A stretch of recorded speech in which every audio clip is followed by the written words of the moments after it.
우리가 시편에서 다윗의 시를 읽어보면요, 다윗은 하나님에 대해서 이렇게 묘사를 많이 합니다. 예를 들어서 시편 18편을 보시면요, 나의 힘이신 여호와여, 내가 주를 사랑하이다. 하나님을 나의 힘이라고 했고요. 여호와는 나의 반석이시요, 나의 요새시요, 나를 건지시는 이시요, 나의 하나님이시요, 내가 그 안에 피할 나의 바위시요, 나의 방패시요, 나의 구원의 뿌리시요, 나의 산성이시로다.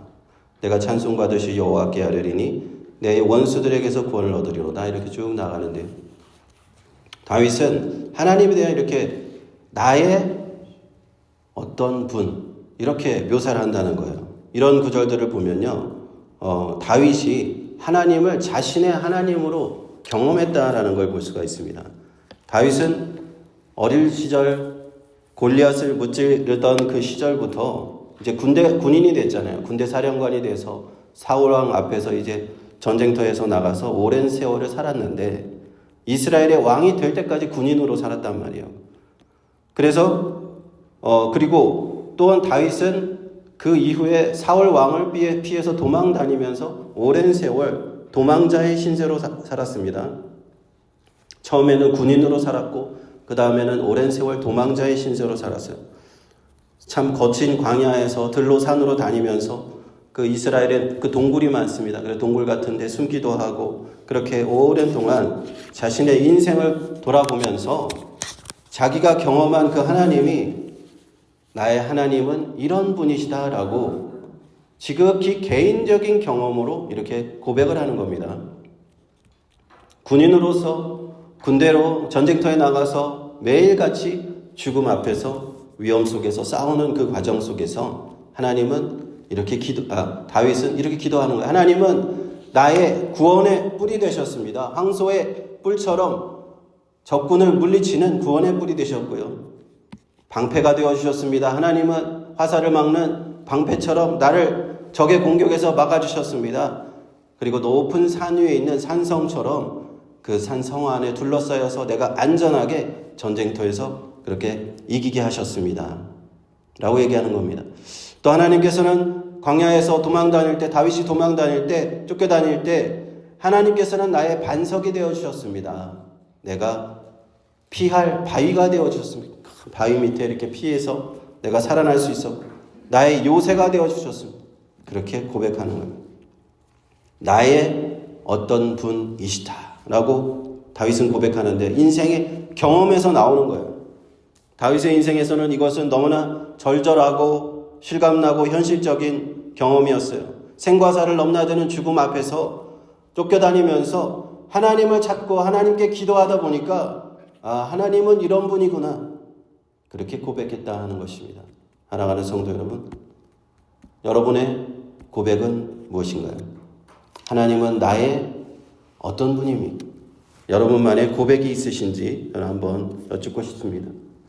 예수 믿고 하나님의 자녀가 된 우리에게는 이런 나만의 고백이 있어야 돼요. 하나님, 나에게 어떤 분이십니다. 하나님은 나의 어떤 분이십니다. 반석이십니다. 요새십니다. 다윗은 자신의 경험을 통해서 이렇게 고백했잖아요. 오늘부터 한번 다윗처럼 이렇게 하나님에 대한 고백을 드려보시기를 축원드립니다. 그리고 오늘 본문 시편 23편에서 다윗은 또 자신의 경험에 대해서 얘기하는 겁니다. 자신이 어렸을 때 군인이 되기 전, 이스라엘 왕이 되기 전 어렸을 때 목자였습니다. 양들을 돌보는 그런 목자였어요. 그런 경험을 통해서 시편 23편이 나오는 겁니다. 여호와는 나의 목자시니 내가 부족함이 없으리로다.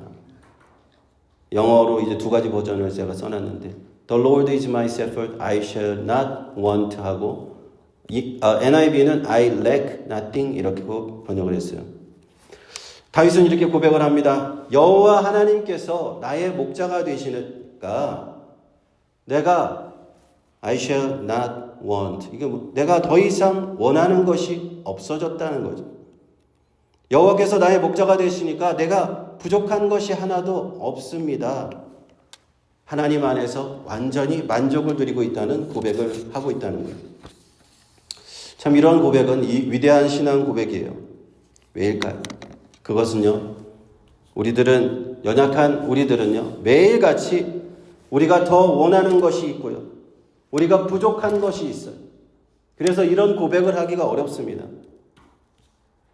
제가 얼마 전에 어떤 가정이랑 쇼핑몰에 갔는데, 아이가 쇼핑몰을 가다가 바닥에서 땅에 누웠어요.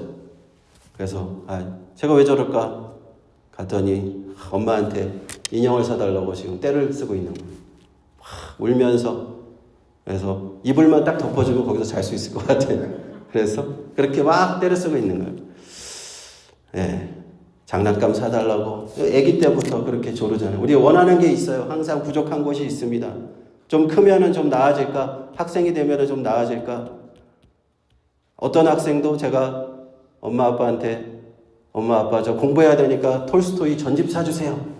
이렇게 얘기하는 학생은 아무도 없는 것 같더라고요. 다 자기가 원하는 다른 것들이 있어요. 우리가 어른이 되면 좀 나아질까요? 그렇지 않죠. 우리는 더더 비싼 걸 원하고요. 더더 큰 거를 원합니다.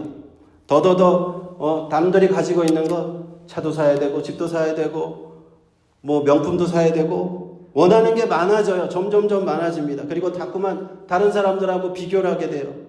저 사람은 저걸 갖고 있는데 나는 왜 저게 없을까? 그리고 부족함을 느낍니다. 부족해.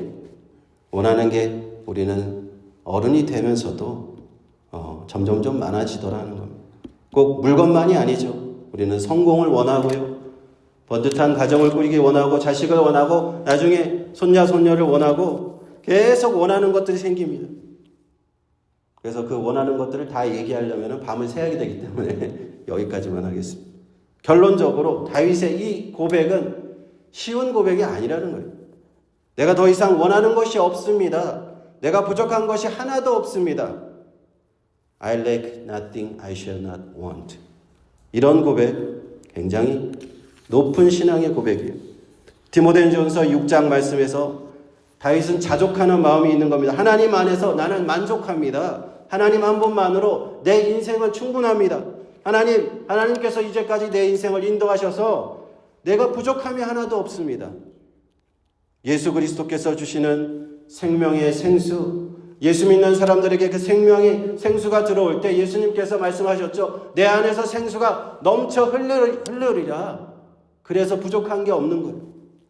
저는 저와 여러분의 인생에서 이렇게 다윗처럼 고백하는 위대한 신앙의 고백들이 있으시기를 축원드립니다. 2절을 보시면 그가 나를 푸른 초장에 누이시며 쉴만한 물가로 인도하시는도다 하였습니다. 다윗이 어떻게 그런 고백을 할 수 있었는가? 나에게 부족한 것이 없습니다. 나는 다 만족합니다. 하나님 더 이상 원하는 것이 없습니다. 어떻게 그럴 수 있었을까? 그는 평생을 하나님을 의지하면서 살다 보니까 나의 목자가 되시는 하나님께서 나를 때마다 일마다 푸른 초장에 누이시더라는, 쉴만한 물가로 나를 인도하시더라 하는 것입니다. 우리가 양을 치는 목자의 일은 무엇입니까? 양떼를 먹이를 줘야 되잖아요. 우리 여기도 저쪽에 올라가 보니까 산에 양들이 막 돌아다니더라고요. 그래서 되게 양 소리를 들으니까 매 하는 소리를 들으니까 마음이 편안해지더라고요. 그 양떼들을 목자가 인도하는데 이 친구들은 참 풀을 많이 먹어야 돼요. 매일같이 풀을 먹어야 됩니다. 소도 그렇고.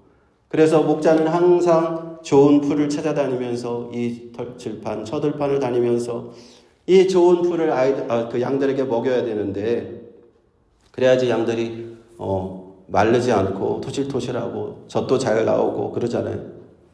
그리고 또 물도 마시게 해야 되죠. 식사가 끝났으면 이제 시냇가를 찾아가야 됩니다. 양떼를 이끌고 양들이 먹을 만한 잔잔한 시냇가를 찾아가야 돼요. 너무 물살이 빠른 데는 안 됩니다. 잘못 들어갔다가 양들이 물살에 휩쓸려 가면 어떡해요. 그렇죠? 잔잔한 시냇가를 찾아가야 돼요. 그래서 영어 성경을 보니까 still waters라고 되어 있죠. 잔잔한 물로 나를 쉴만한 물가로 인도해 주신다. 깨끗한 물, 맛있는 시원한 물로 인도해 주신다. 다윗은 자신의 인생을 되돌아보니까 하나님을 의지하고 하나님께 기도하면서 나아가다 보니까 하나님만 바라보고 살다 보니까 하나님이 언제든지 나에게 이렇게 해주셨구나. 나를 푸른 초장에 누이 주시고 목자가 양에게 하듯이 언제나 내가 필요한 것들 다 채워주셨다 하는 겁니다. 우리가 예수 믿고 받는 축복이 무엇인가요? 바로 이런 축복입니다. 예수님께서 우리의 목자가 되신다고 하셨잖아요. 요한복음 10장 9절 11절에 한번 같이 읽어보실까요? 시작. 내가 문이니 누구든지 나로 말미암아 들어가면 구원을 얻고 또는 들어가며 나며 꼴을 얻으리라. 도적이 오는 것은 도적질하고 죽이고 멸망시키려는 것뿐이요 내가 온 것은 양으로 생명을 얻게 하고 더 풍성히 얻게 하려는 것이라. 나는 선한 목자라. 선한 목자는 양들을 위하여 목숨을 버리거니와. 예수님께서 나의 선한 목자라고 말씀하셨어요. 우리 인생 험난한 인생길에서 나의 목자가 계시다는 거예요. 우리 예수님께서 나를 돌보신다는 겁니다. 십자가에서 죽으신 예수 그리스도께서는 우리에게 이 목자가 되셔서 먼저는 영혼의 양식을, 영생의 양식을 주십니다. 예수님께서 주시는 그 양식은요, 이 땅에서 받는 양식과 같지 않습니다. 예수님은 자신의 살과 피를, 우리가 성찬식에서 이렇게 떡을 떼고 포도주를 마시는 예수님의 살과 피를 우리에게 양식으로 주십니다. 이것을 받아 먹으라. 이것을 너희를 위해서 흘리는 나의 피고 나를 위해서 주는 나의 몸이다. 이것을 먹는 자마다 영생을 얻으리라. 예수님께서 이것을 우리에게 주신 거예요. 이 땅에서 먹는 음식은 시간이 지나면 또 배가 고파요. 그렇지만 예수님의 주시는 양식은 영생하도록 배부르게 하는 양식인 줄 믿습니다. 우리를 영원한 생명을 주시는 양식. 그리고 우리가 이 땅에서 살아갈 때 들어가며 나오며 꼴을 얻게 하시고 구원은 받을 뿐만 아니라 나의 모든 필요까지도 하늘나라 가는 그날까지 나를 인도하신다 하는 것입니다. 3절에 보니까 내 영혼을 소생시키시고 자기 이름을 위하여 의의 길로 인도하신다 말씀하십니다. 다윗은 이렇게 고백합니다. 하나님께서 내 영혼을 구원하신다 라고 말씀하신다는 겁니다. 내 영혼이 먼저 잘되게 하신다 라고 말씀하고 있습니다. 그래서 다윗은 이러한 자신의 경험을 통해서 목자 되시는 하나님께서 나를 이렇게 인도하시니까 내가 더 이상 원하는 것이 없구나. 내가 부족한 것이 하나도 없습니다. 이렇게 고백하는 것인 줄 믿습니다. 내 영혼을 소생시키시고 자기 이름을 위하여 의의 길로 인도하신다는 이 말씀에 좀 더 깊은 뜻이 있는데요. 우리가 하나님의 뜻을 벗어나 죄악된 길에 방황하면서 살 때에도 하나님은 우리를 항상 돌이키신다는 거예요. 항상 우리가 하나님의 뜻에 벗어나서 나가려고 하면은 다시금 우리를 다시 돌아오게 하신다. Restore my soul. 하나님께서 내 영혼을 항상 돌이키신다는 거예요. 하나님의 뜻대로 살도록 인도하신다는 겁니다. 다윗도 우리와 똑같은 죄인이었어요. 그래서 그의 인생에 참 범죄함이 몇 번 있었습니다. 가장 큰 것은 이제 햇사람 우리아의 아내 밧세바를 범한 사건이고 그 우리아를 전쟁터로 보내서 죽게 한 사건입니다. 다윗은 그 죄악을 범하고 나서 하나님 앞에 그 영혼의 큰 침체기를 겪게 돼요. 선지자 나단을 통해서 하나님께서는 세 가지 심판을 내리십니다. 세 가지 재앙을 내리세요. 칼이 너희 집을 떠나지 않을 것이다. 그 태어난 아이가 죽을 것이다. 내 아내를 다른 자에게 주리라. 다윗은 그러한 하나님의 재앙의 심판을 듣고 눈물로 자신의 죄악을 회개합니다. 시편 51편 11절에 나를 주 앞에서 쫓아내지 마시며 주의 성령을 내게서 거두지 마소서. 다윗은 하나님 앞에 깊이 회개하고 하나님 앞에 자신의 영혼이 다시 살아날 수 있도록 용서를 구했다. 그래서 하나님께서는 다윗의 죄를 사하여 주시고 그를 다시 회복시켜 주셨습니다. 우리도 그렇습니다. 다윗과 같은 우리도 똑같은 죄인들의 모습으로서 하나님 앞에서 우리가 때때로 죄악된 모습을 살 때가 있어요. 그때마다 하나님께서는 우리를 돌아오게 하신다는, 우리의 영혼을 다시 회복시키십니다. 하나님은 우리를 그렇게 회복시키시기 위해서 바로 예수 그리스도 자신의 아들을 십자가에서 죽게 하신 겁니다. 우리를 다시금 항상 회복시키시고 항상 우리가 하나님의 이름을 위해서 자기 이름을 위해서 의의 길로 살아갈 수 있도록 하나님을 멀리 떠난 자들이 하나님 앞에 품에 돌아와서 하나님의 뜻대로 예수님의 말씀대로 이 세상에서 빛과 소금의 사명을 감당하고 우리 때문에 하나님의 영광을 받을 수 있도록 우리가 그리스도의 이름으로 이렇게 선하고 의로운 일을 행하게 하시려고 그렇게 우리를 부르셨다 하는 것입니다. 그리고 4절에서 다윗은 이렇게 얘기합니다. 내가 사망의 음침한 골짜기로 다닐지라도 해를 두려워하지 않을 것은 주께서 나와 함께 하심이라 주의 지팡이와 막대기가 나를 안위하시나이다. 그 다윗 당시에 목자들은요, 두 가지 도구를 들고 다녔어요. 하나는 양떼를 인도하기 위한 지팡이였고 다른 하나는 들짐승을 물리치기 위한 막대기였습니다. 그 지팡이의 모양이 참 재밌어요. 지팡이가 이렇게 길쭉한 막대기 끝에 우리가 그림에서 자주 보는 이렇게 굽어져 있습니다. 끝에가 이렇게 굽어져 있어요. 그 굽어져 있는 이유가 있습니다. 그 목동들이 양을 치다가 혹시 양이 위험한 데로 딱 갈려치면은 그 길쭉한 지팡이를 꺼내서 양의 목을 이렇게 딱 감는 거예요. 감아서 이렇게 끌어올리는 거죠. 그래서 지팡이를 내밀어서 혹 빼내는 겁니다. 혹시 양들이 뭐 가시덤불이나 아니면 낭떠러지로 떨어지려고 하면 쑥 해서 쏙 올려주는 것, 이런 역할을 하는 거예요. 그래서요, 다윗은 자기가 그렇게 위험한 사망의 음침한 골짜기 같은 데를 다니는 양 같은 그런 모습일 때 하나님의 지팡이가 나를 건져주셨다. 하나님께서 그럴 때마다 나를 보호해 주시고 나를 잘못된 길로 가지 않도록 인도해 주셨다 하는 것을 고백하는 겁니다. 사랑하는 성도 여러분, 하나님께서는 지금도 불꽃 같은 눈으로, 우리 예수님께서는 불꽃 같은 눈으로 저와 여러분들을 지팡이로 보호해 주시는 줄 믿습니다. 잘못된 길로 가고 위험한 길로 가고 하나님을 떠나서 가서는 안 된 그 길로 간다면 하나님께서는 우리를 딱 잡아서 이렇게 바른 길로 인도해 주십니다. 막대기는 또 무엇을 의미합니까? 들짐승을 물리칠 때 쓰는, 들짐승이 늑대나 일이나 사나운 맹수가 다가올 때 목자는 그 막대기를 이용해서 그들을 쫓아버리는 거예요. 그래서 양들을 지킵니다.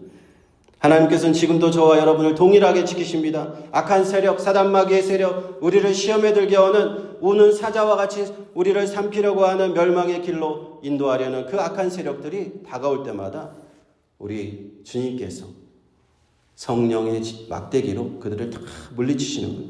성령의 능력으로 쫓아버리시는 줄로 믿습니다. 그러므로 우리 진정으로 예수 믿는 신앙인은요, 이 사망의 음침한 골짜기를 두려워하지 않습니다.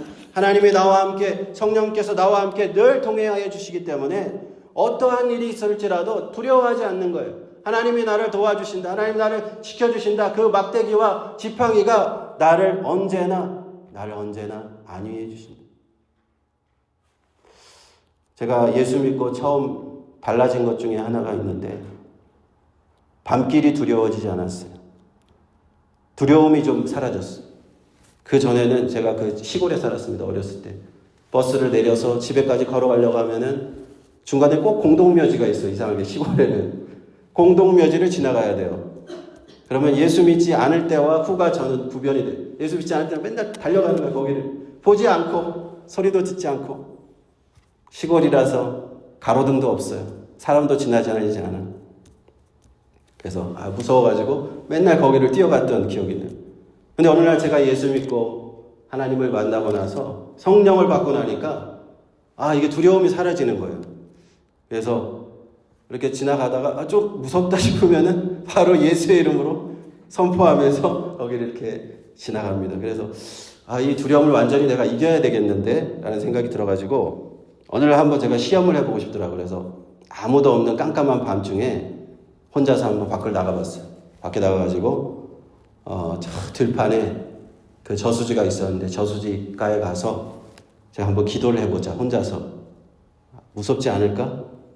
근데 제가 그 들판에 앉아가지고 밤새 한 몇 시간 동안 기도를 했던 것 같아요. 근데 하나도 무섭지가 않은 거예요.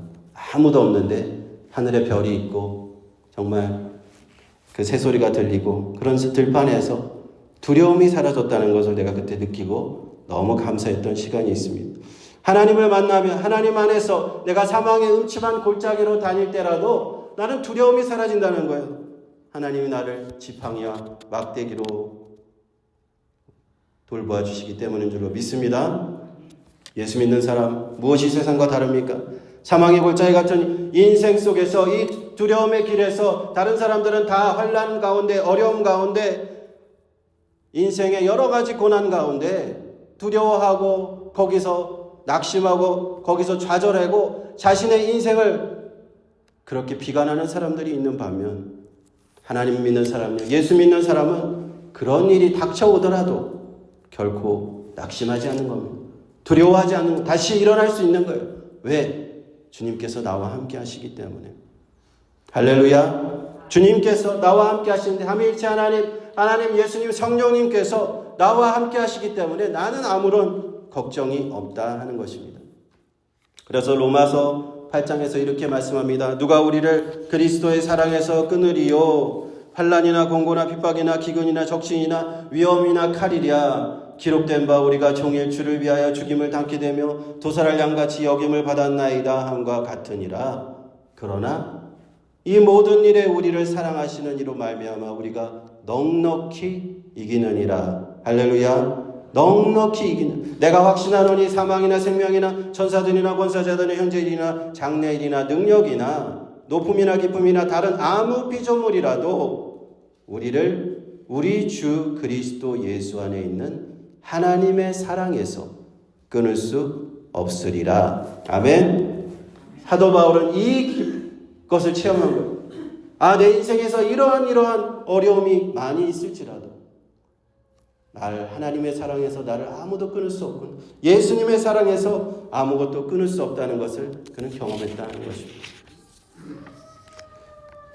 마지막으로 5절 6절 보시면 주께서 내 원수의 목전에서 내게 상을 베푸시고 기름으로 내 머리에 바르셨으니 내 잔이 넘치나이다.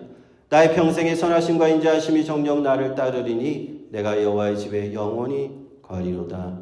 다윗은 시편 이제 마지막에서 이렇게 얘기합니다. 이제는 미래를 향해서 신앙 고백을 하면서 나아갑니다.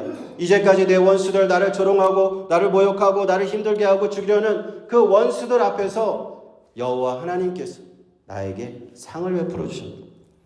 나에게 기름을 부어주셔서 내가 이스라엘의 왕이 되게 하시고 전무후무한 축복받는 전에도 없었고 앞으로도 없을 다윗 언약을 그에게 주시면서 다윗을 평생 하나님께서 이제는 책임져 주신다는 겁니다. 그래서 다윗은 고백합니다. 나의 평생의 여호와 하나님의 선하심과 인자하심 속에서 내가 하나님의 집에 영원히 살겠습니다. 영원히 거하겠습니다. 이러한 축복 바로 우리 예수 믿는 성도들에게 주시는 축복인 줄 믿습니다. 우리는요 지금보다 앞날이 더 기대되는 사람이에요. 앞날이 더 밝은 사람이에요. 과거보다 지금 미래가 더 좋은 사람들이에요. 왠지 압니까? 바로 하나님께서 우리의 앞날을 책임져 주시기 때문이에요.